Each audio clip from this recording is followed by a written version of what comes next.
이번 시간은 1차식의 계산 세 번째 시간으로 1차식의 덧셈과 뺄셈에 대해서 알아보도록 하겠습니다.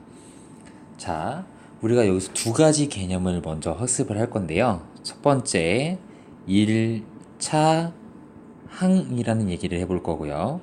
두 번째, 동류항이라는 얘기를 해볼 거예요. 첫 시간에 여러 가지 개념들을 배우면서 우리가 항이라는 것도 배웠고요. 차수라고 하는 것도 배웠어요.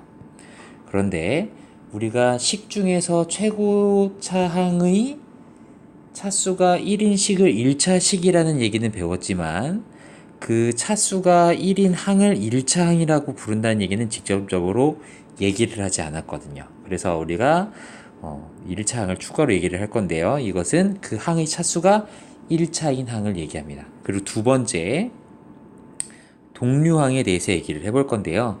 이 동류항이라고 하는 것은 어떤 것을 의미하느냐? 문자의 종류가 같아야 되고요. 종류와 그리고 차수까지 모두 같아야 합니다. 문자의 종류와 차수가 같은 항들을 우리는 동류항이라고 얘기를 하고요. 특히 상수항들, 상수항들은 문자가 존재하지 않는 항들이었죠. 이런 것들은 모두 동류항입니다. 자, 예를 들어서 얘기를 해보도록 할게요. 2x 플러스 3y 빼기 1 더하기 5x 빼기 2y 플러스 8이다 라고 얘기하면 이 중에서 2x와 5x가 동류항이고요. 3y와 마이너스 2y도 동류항입니다. 그리고 마이너스 1과 플러스 8 역시 동류항이다 이렇게 얘기할 수 있겠죠. 그리고 이제 이 동류항을 기본으로 덧셈과 뺄셈을 해볼 건데요. 우리는 동류항끼리는 덧셈과 뺄셈을 할 수가 있어요. 자, 그러면 덧셈과 뺄셈을 어떻게 하는가 우리가 직접적인 예를 들어서 설명해 보도록 하겠습니다. 3x 더하기 5x 이것을 더하여라 라고 얘기하면 생략되어 있는 곱셈을 다시 한번 만들어 볼 거예요. 3 곱하기 x 더하기 5 곱하기 x죠. 그리고 우리는 분배 법칙을 써줘서 3 더하기 5 곱하기 x라고 해줄 거고요.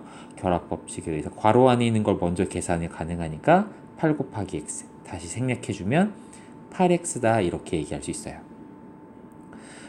결론만 놓고 본다면 문자 앞에 있는 수를 더한 것과 결과가 똑같아요.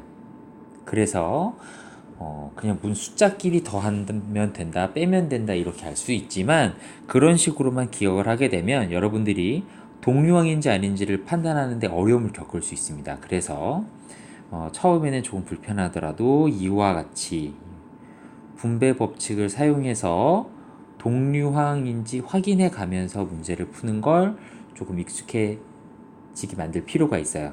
이게 익숙해지게 되면 이제 그때부터는 자연스럽게 암산을 이용해서 풀 수가 있는 거죠.